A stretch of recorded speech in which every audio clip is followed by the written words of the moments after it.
반갑습니다. 사울왕은 일방적으로 다윗을 원수로 규정을 하고 다윗을 없애기 위해서 딸들까지 동원하는 것을 볼 수 있습니다.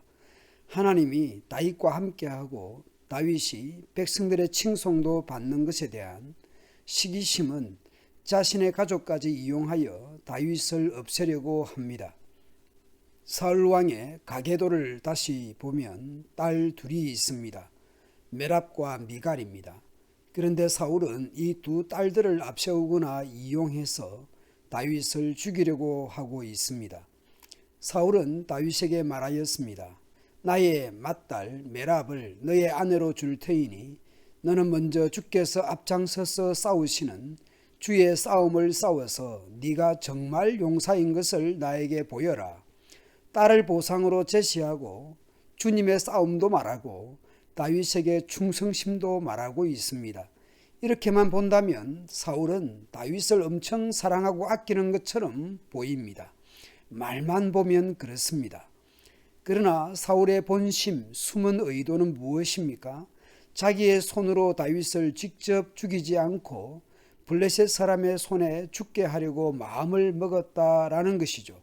이런 숨은 의도를 보면 여호와 하나님도 딸도 다윗도 블레셋도 모두 자신의 목적을 이루기 위한 도구 내지 세트장으로 보입니다. 사람이 어디까지 악해질 수 있는지 막장을 보여주는 것이죠. 겉으로 드러난 모습이나 말과 사울의 깊은 내면의 의도는 너무나 다릅니다. 다윗은 사울의 이런 숨은 동기를 모르고 있습니다. 다윗은 자기 자신을 보나 혈통으로 보나 가문으로 보나 감히 왕의 사위가 될 수 있겠냐고 겸손하게 사양합니다. 그런데 메랍을 준다고 해놓고는 때가 되자 다른 사람과 결혼을 시킵니다.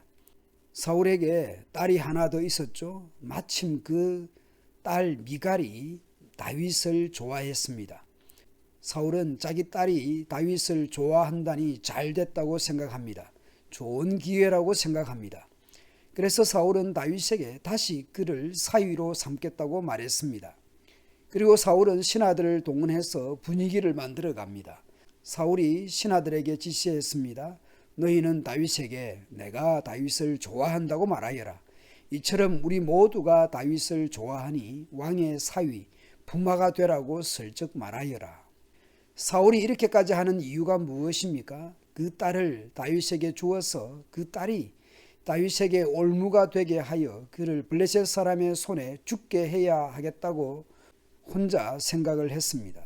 사울의 깊은 숨은 동기와 목적은 어떻게 해서든지 다윗을 죽이고자 하는 것이죠. 이런 사울의 본심을 딸도 다윗도 신하들도 모르는 것입니다.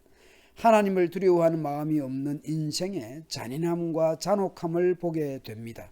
지도자의 시기심이 얼마나 무서운지 드러납니다. 그것을 위해 국가를 동원하고 신앙을 동원하고 자식을 동원하고 적군을 이용합니다.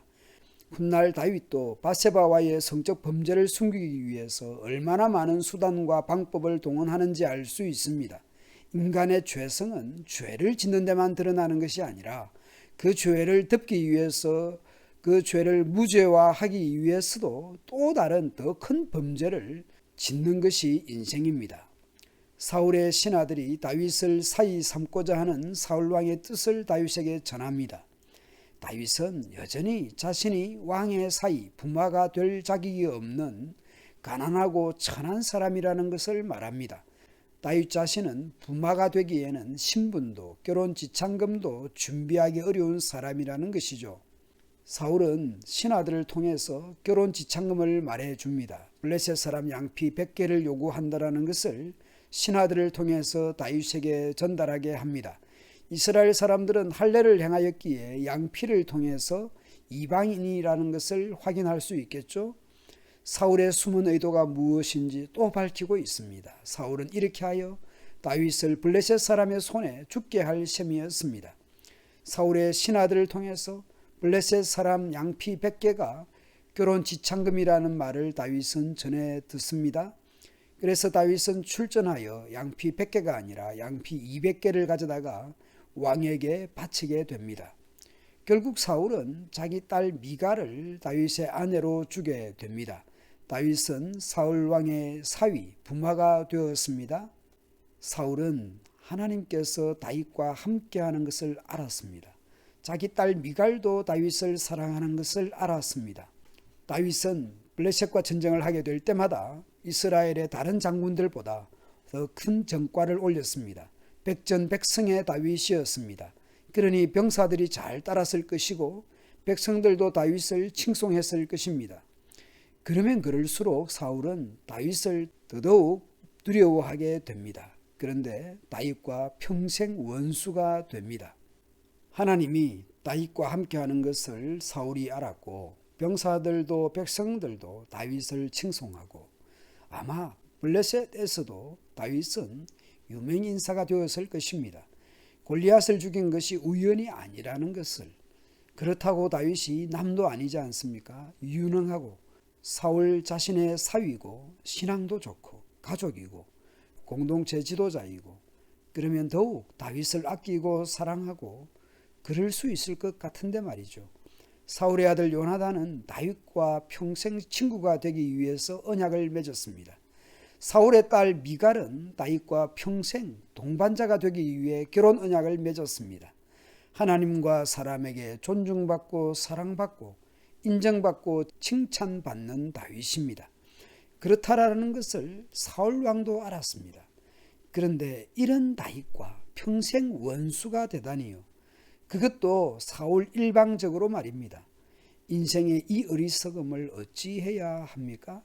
좋은 것을 좋게 못 보는 것이 죄인인가 봅니다. 죄인은 능력 있는 것을 좋게 봐주지 못하는가 봅니다. 그 좋은 사람을, 그 좋은 시절을 감사와 찬송이 아닌 시기와 미움으로 살아가는 인생이 불쌍하기만 합니다. 오늘 나는 사랑하며 감사하며 살아가고 있습니까? 다른 사람들의 장점과 좋은 점들을 더 잘 보고 더 많이 보며 서로 함께하는 것이 즐겁고 감사하며 살아가도록 합시다.